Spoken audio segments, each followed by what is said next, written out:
What's going on, people? We are Tottenham TV, back here for another Tottenham update. And the deadline is tonight if Turkish teams want to sign anyone, if they want to put them in the Champions League squad. That is, the window is still open for another 10 days in Turkey, but tonight is the deadline for Champions League squad qualification. And there has been some news regarding some Spurs transfers in terms of outgoings. And will be much to your delight, Tanguy Ndombele and Davinson Sanchez are Turkey bound now, and Dan Kilpatrick says that Galatasaray are facing a race against time to complete the deals for Spurs pair Ndombele and Davinson Sanchez to register them for the Champions League squad before midnight tonight. Ndombele loan agreed with an option, and Sanchez deal permanent, just shy of 15 million euros. Fabrizio Romano says that Tanguy Ndombele to Galatasaray. Here we go. Agreement with Tottenham in place over a loan deal. Ndombele has already completed the first part of his medical, and he'll fly to Istanbul later today. Buy option clause also included. And he also says Sanchez to Galatasaray will be a permanent transfer, but final details are still being ironed out now.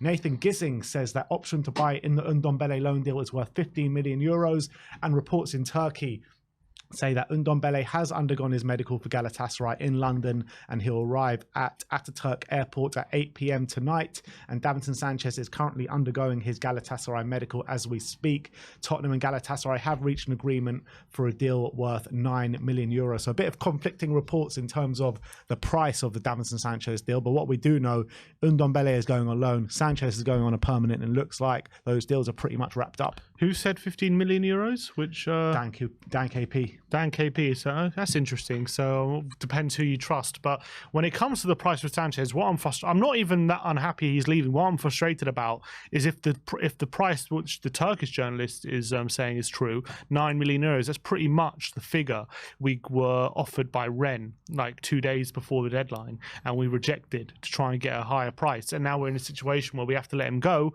without having a replacement in after the window, and leaving us short in terms of the centre-back options. And we'll go into who could fill in that role in a minute. But I think Sanchez for himself, we know that he needs to leave so he can start playing more. I know he's maybe had a few decent displays in pre-season and when he's filled in, but for me, I would much rather him stay than Dyer. But if we get a good fee, I wouldn't mind him leaving, but it's just a frustration that this is how it's happened. It's just, I think it's negligent from the board to let him go at this stage when the window's already closed, when you could have got rid of him beforehand. And yes, maybe you would have taken a hit on the price, but that's the price you pay just so we can get a replacement in. And now we're left in this situation. When it comes to Ndombele, I always thought once he's actually left out the 25-man squad, then something has to give, and he can't just sit in the reserves until January waiting for a move. And if it means going on loan to Turkey, then so be it. Gives him the option of playing Champions League football as well. Hopefully they take a portion of his wages, because I know in Galatasaray I've been offering decent wages to a lot of players as well. So hopefully they can take a good portion of that. 15 million euros is a big price drop. I think the one for Napoli was about 30 million, so about half the price there. Let's hope that's permanent, but I'm not going to hold my breath that they're going to activate that clause. But the centre-back situation is a bit interesting now, because if Sanchez is leaving, there's a lot of talk about Ashley Phillips, about him getting promoted to the first team and getting more time. And for me, as much as I believe it is a big risk we're doing letting Sanchez go right now, if we do have real belief in Ashley Phillips that he can make a contribution, it's a lot of pressure to put on a young kid who's only made, I think, 14 appearances in Championship and Cup competitions last season, and at 18 years of age. But I'm all for giving him those opportunities and helping him grow. I'm just hoping that if he gets those opportunities, that it doesn't kill his confidence if things don't go right. I think it's an absolute disgrace what we're doing right now. An absolute disgrace. You can't have a player who we've relied on at this season. Romero goes off with concussion first game of the season. Davinson Sanchez steps in. He's the one that's been on the bench for every single game so far this season. So if you can't get a replacement in the summer, and you're relying on this guy, and then the transfer window shuts and he's still there, then you have to keep him until at least the earliest January, because we're leaving ourselves way too short. And if we get an injury, Ashley Phillips comes in, then fair enough. But then who's going to be the backup then? We know Dyer is not good enough, and Ange Postecoglou doesn't want to rely on Dyer whatsoever. So then, and that means we've got no one. We've literally got no one outside of Ashley Phillips. So I think it's an absolute disgrace letting Davinson Sanchez go right now. If they wanted to get something done, and I welcome Davinson Sanchez leaving the club, I really do. But you can't do it unless you bring in a replacement, in my opinion. And I think it's terrible from this club to let this happen. But apparently, well, according to Ali Gold, Postecoglou has sanctioned the sale of Sanchez. So look, does he have to kind of live and die by his decisions? And if he sanctions the sale of Sanchez and Phillips isn't ready, then is that something that Postecoglou has to take responsibility for? Absolutely. If he's sanctioning it and he's saying, and the final decision, if it comes to him and he's sanctioning it, and then we fall short because of it, then yeah, 100%. Yeah. So, but for me, a part of me, look, I'm definitely overall, like, logically, you think about the situation and think, how can you let him go? But part of me is a bit excited about the prospect of Phillips filling in, and if he is as good, if he is maybe more ready than a lot of the fans think he is, then maybe this could be a very good thing, and maybe Ange believes in him. Yeah, I get that, and it's exciting as well. But let's not beat around the bush here. Phillips was already on the bench in the last game alongside Sanchez. We've got another centre back in Eric Dyer, like I said, that is nowhere near the first team, nowhere near the bench. He's not being called upon for anything. So we need two backups at the end of the day. We can't just rely on just one backup with that being Ashley Phillips. Dorrington? We don't know. I mean, look, he's looking really good in the under-21s, but it's a massive step up to come to Premier League football straight away. So we don't know. These defenders are 18 years of age, and unlike Phillips, he hasn't played Championship football like Phillips has. So and at least even Phillips is like a bite size of the Championship as well. You're talking about 8 games. I think he played some cup games as well. Yeah. In senior level football. So at least he has a bit of experience at a good level, which is good. But yeah, look, I think we're basically we're basically playing roulette about whether the two centre backs are going to stay. And we've had scares of both of them as well. Yeah. Romero and Van der Ven. And Van der Ven hobbled off at the Fulham game. Romero got concussion in the first game. The way Romero plays, he always picks up a few niggling injuries as well as suspensions, albeit both of them haven't made a foul yet this season, but it's only 4 games in. Yeah, I think it's a massive gamble. It's a massive gamble what we're doing right now for selling Sanchez. So I just think I'm more pissed off that the fact that we had the chance to sell them, especially Sanchez. We had the chance to sell him before the window with a bit of time to maybe bring someone in if we had someone lined up. And we decided not to, just to get maybe a few more million. And now we're in this situation. So on that front, I must blame the board, because if Postecoglou is sanctioning the sale of Sanchez, then surely he would have sanctioned that sale before the window. Yeah, I can't imagine he would, while the window's open, he would have said, no, I want to keep Sanchez for that price. And then after the window's like, yeah, we can sell him. I don't believe that can be a possibility. Postecoglou has any say in what price they go for. He just says in or out, basically, in my opinion. Right, but if he's sanctioning the sale of Sanchez, why wasn't that done before the window? It just doesn't make sense. It just makes no sense. I thought the only reason Sanchez didn't go is because we couldn't find a replacement. That's what I thought the situation was, and that's completely fair enough. If Sanchez stays because we can't find a replacement, it's not fair enough that we can't find a replacement because there's so many players out there that we can easily push the button on one of them. But if that's their reasoning why Sanchez is still here because we don't have a replacement, that is fair enough, because that's why you want Sanchez in the squad for, as a backup or as a backup to the backup.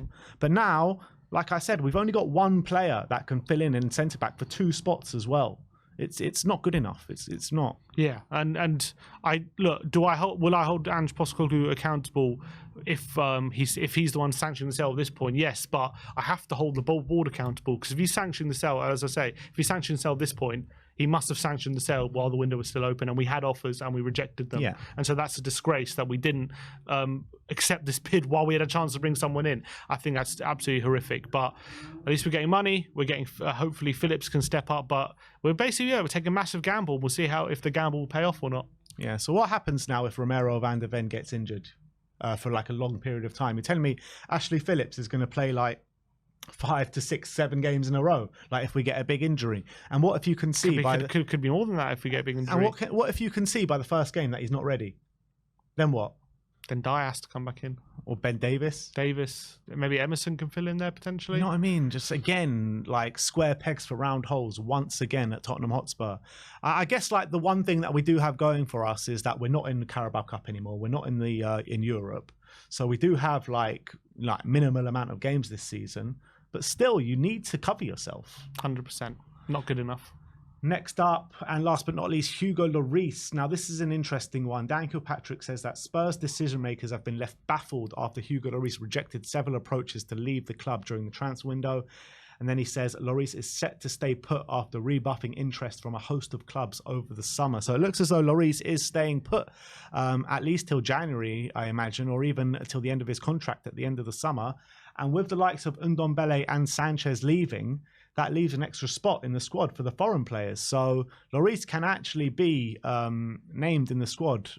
And if he is named in the squad, does he become our backup goalkeeper? I would probably rather him than Forster, to be honest. As much as Forster has done okay, I still think Lloris is a better keeper than Forster, in my opinion. But Postecoglou made it clear that he wasn't going to be in the squad, but there is an opportunity. If he is still here and there is a space, I guess it would be disrespectful not to include him, being a loyal servant to the club. So I guess he is going to be in the squad. It's a very bizarre situation. This one I don't blame on the club, because the club have done everything they can in their power to get Lloris to move. He's had offers. He's kept rejecting them. In fact, I think Dan Kilpatrick in his article that a lot of the Spurs staff are questioning the motives of Lloris staying. And I don't know what they mean by that. I mean, what kind of ulterior motive could he have?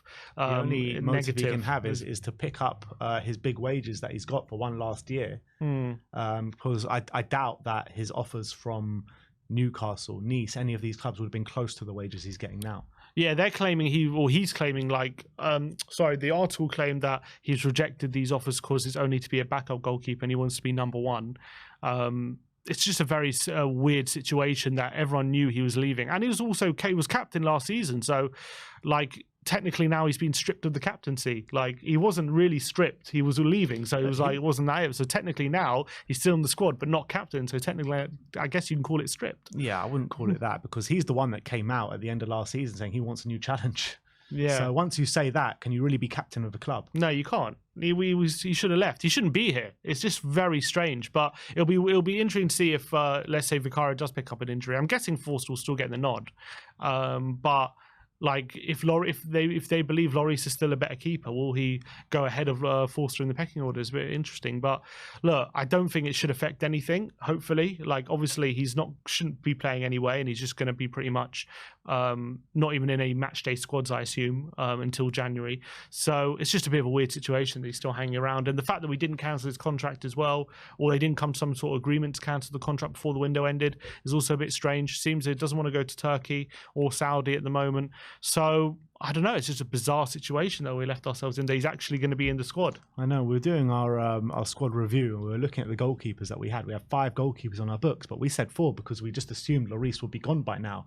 And now we literally have 5 goalkeepers in our squad, 2 strikers, and it's 3 defenders. Yeah. Well, 4 if you count Dyer.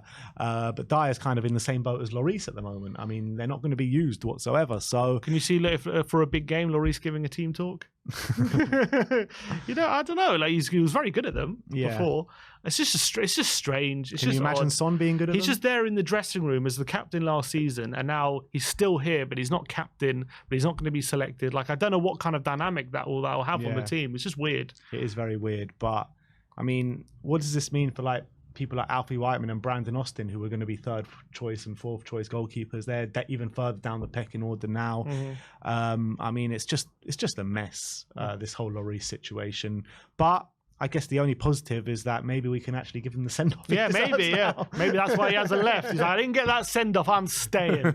That was it. But yeah, maybe there's the second chance of that. Yeah, well, how many chances are we going to get Lloris a send-off? We give a Shakhtar goalkeeper a send-off before him in our own stadium. But I would like to see Lloris come out before a game, or come out at half-time or something, or even have a game dedicated to him, like a friendly game, a testimonial or something like that, because I think it's something he deserves. It'll be interesting to hear what Postecoglou has to say after when we come back for international break, because this will be the first press conference after he said, Lloris is going to be left out. The fact that he's not going to be in it, it'll be interesting to see what Ange has to say about that.